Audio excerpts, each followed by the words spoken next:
know how many dozen Fine. arrows I All right. Throw one more through this. And while that's fresh in your have head. probably 30 to 40 dozen arrows.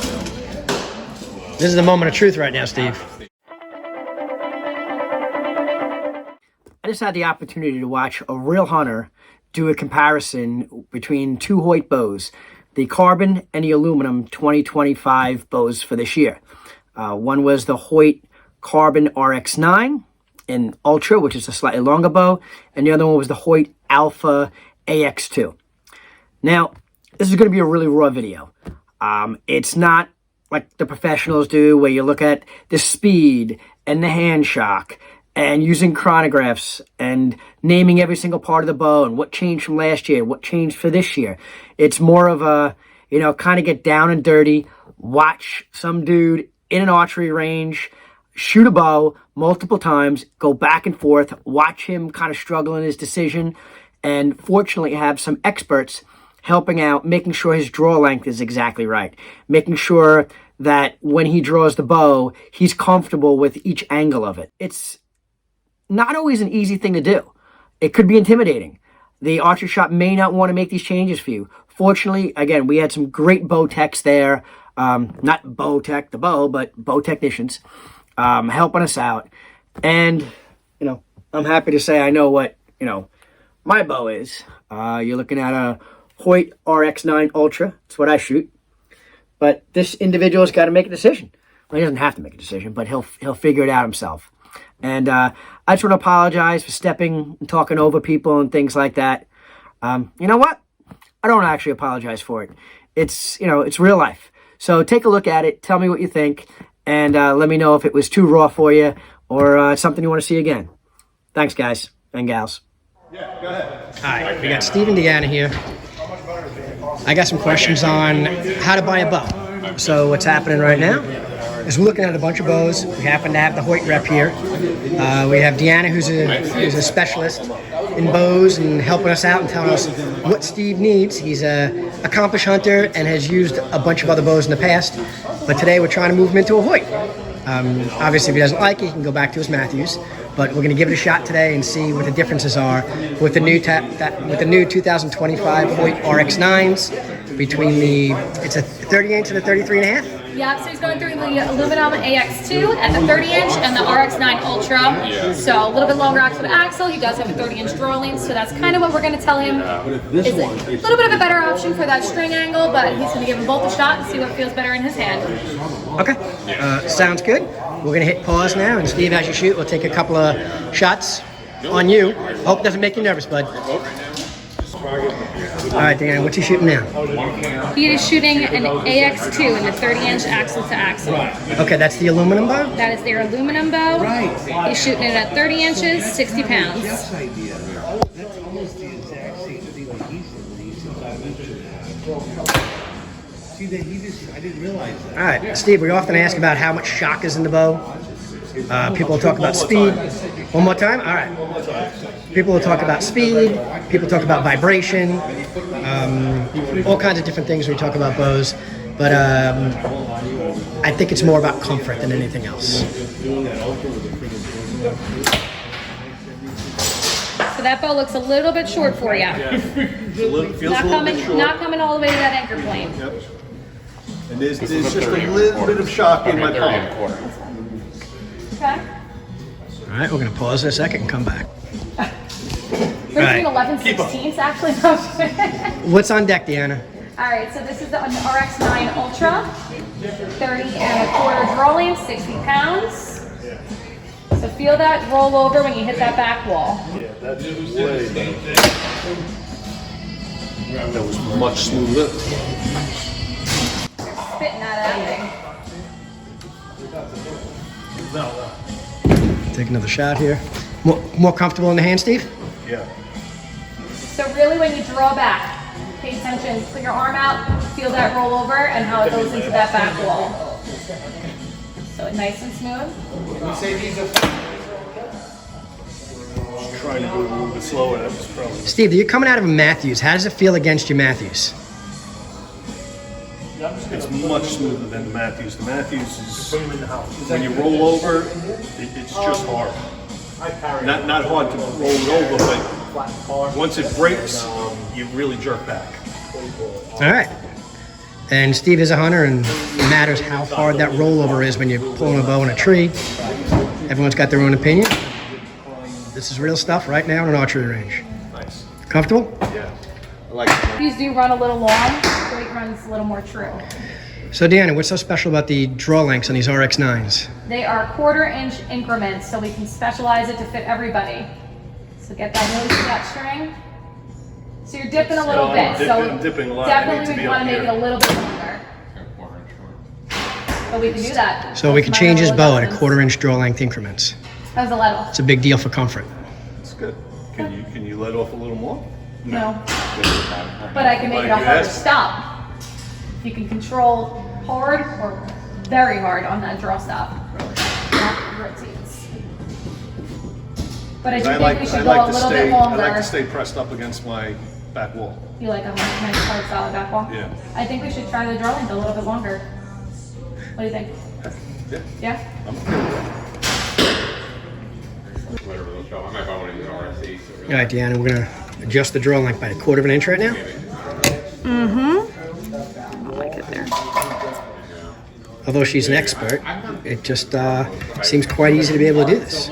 Yep, so there's letters on the modules. Target so much. It's just a matter of taking the screws out But I will say that. and rotating it to a different letter. No bow press required. No bow press required. All right, again, this is a Hoyt RX9 Ultra, and we have a gentleman over there named Steve just assessing the bow, seeing if it's something that he wants to not only purchase but hunt with. And that's a big part of it. You got to be able to be comfortable with the bow that you're hunting with. I like to look at them. All right, that was probably a minute or so. We can check the time later, but that was pretty quick in Yep. changing out that draw length. So a person could do this at home by themselves if you really feel like they need another. Just got to make sure you're using the right tools. Don't strip the screws. All right, super. We'll jump back on when he's shooting this draw length that you think is a proper draw length. Give him another 1/4 inch. Thank you, Deanna. 30. We might. For me. We might. All right, so Steve is also looking at the aluminum Hoyt, which it's a slightly different length than the Ultra, correct? One's 33 and a This is a half 32, and this is like a 33. and a half. Yeah.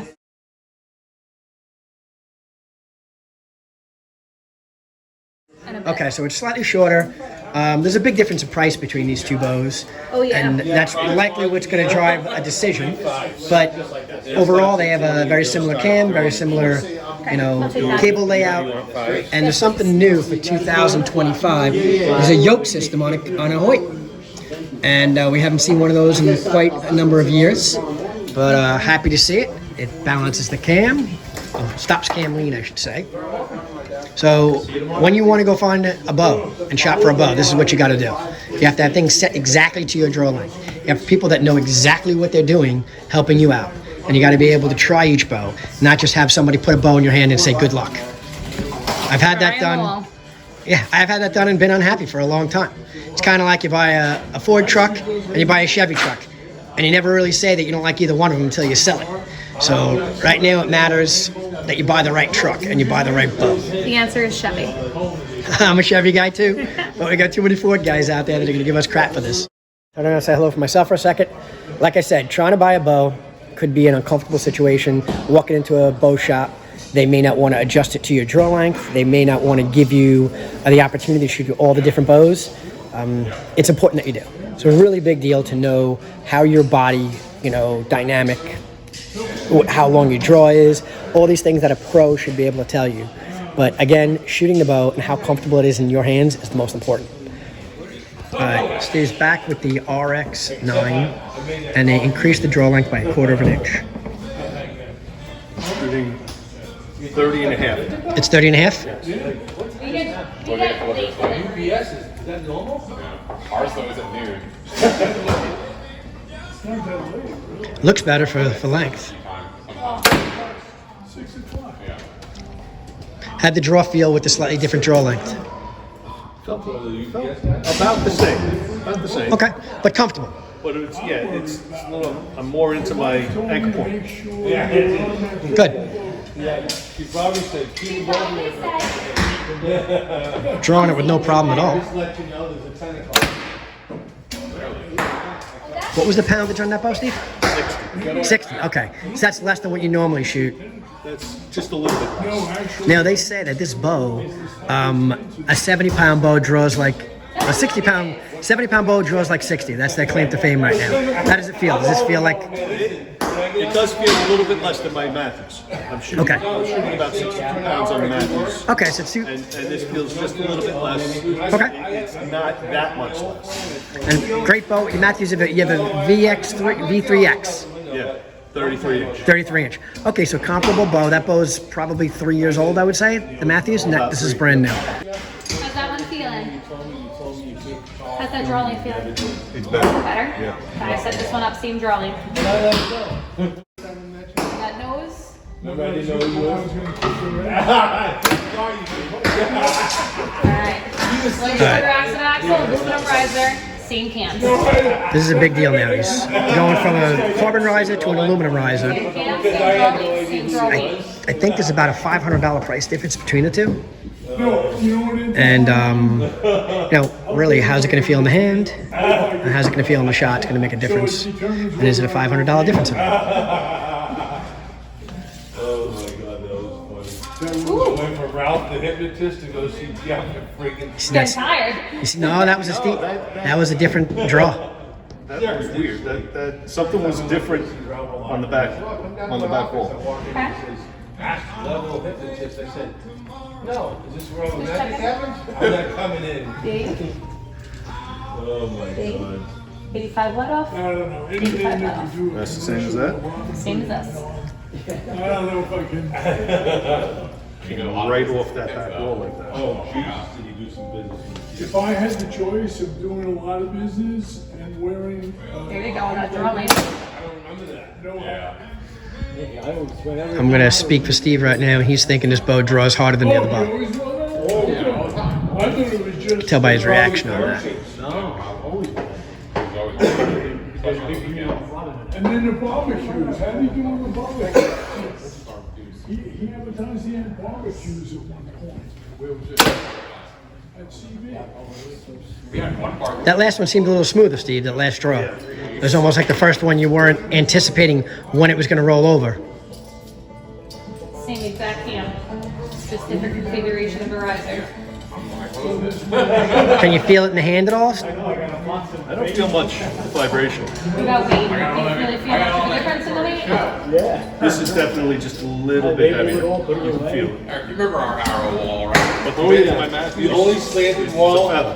There's only one other wall It's, and that's at Newberry Archery, Connecticut. But that guy had the shell was built in. That was pretty cool. You know how many dozen Flying. flowers I still have? All right. Throw one more through this. do you really? While that's fresh I in your have head. probably 30 to 40 dozen arrows.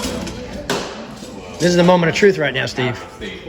Everything that he blessed me with stuff. Whatever we didn't sell in the last month, I kept. You just drew that 10 times smoother. Yeah. Why? That's. The arrows are the hardest thing to sell. Are you sure there's no differences between these two? Because it is completely different. Meaning what? Completely. This is much smoother, and How's the draw weight on the two bows, guys? that is. It's the exact same cam. It's a little bit different in brace height. We got She saw the the we got the camera shy Hoyt rep over there finally making some comments. It was way different. All right. Well, we Yeah, but got. these things are cool as heck. Ready? You just unscrew it, pull it out and forward, relock it in. What I didn't realize was there's actually a little rubber stopper on my bow, Happens all the time. so that when you put the bow on the ground, People it doesn't touch the ground. Great from ground blinds and things like that. So whenever you got dirt in your cams and on your cables, that gives you a buffer between you and the ground. Really cool stuff. All right, Steve. Decision time. 4 weeks. I'm going to shoot both of them one more time, so Yeah. he can see No.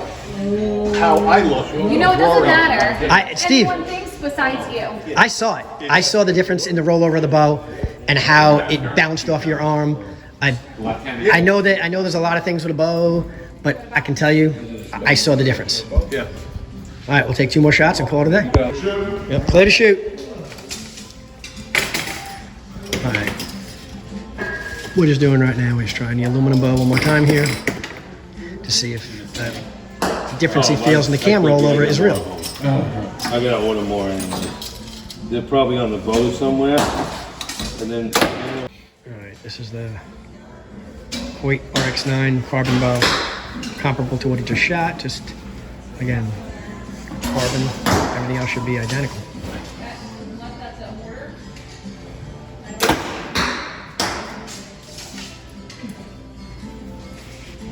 Super smooth on the release, Steve. Looks. I'm not talking about you. I'm talking about the bow. Do you want to pull Obviously, we figured there was a marketable difference between the carbon and the aluminum Hoyt. Both great products, but when I did the same thing that Steve just did, tremendous difference. The carbon was the winner by far. He just did the same process that I did, going back and forth, back and forth. You don't want to spend the extra $500 or $600, but in the end, the carbon is just an incredible bow that can't be matched. So I'm pretty sure he's going to go that direction. We'll let you know what the final decision is, but I wanted to give you an idea of what buying a bow is like and how you go back and forth. And when you have professional people helping you out, it makes a big difference. All right? We'll catch up soon. What's up, archery folk? I hope you enjoyed that last video. Again, I know it was a little raw, but real life. And I really want to thank Steve and Deanna for being good sports about it. They had no idea I was coming down there with a camera.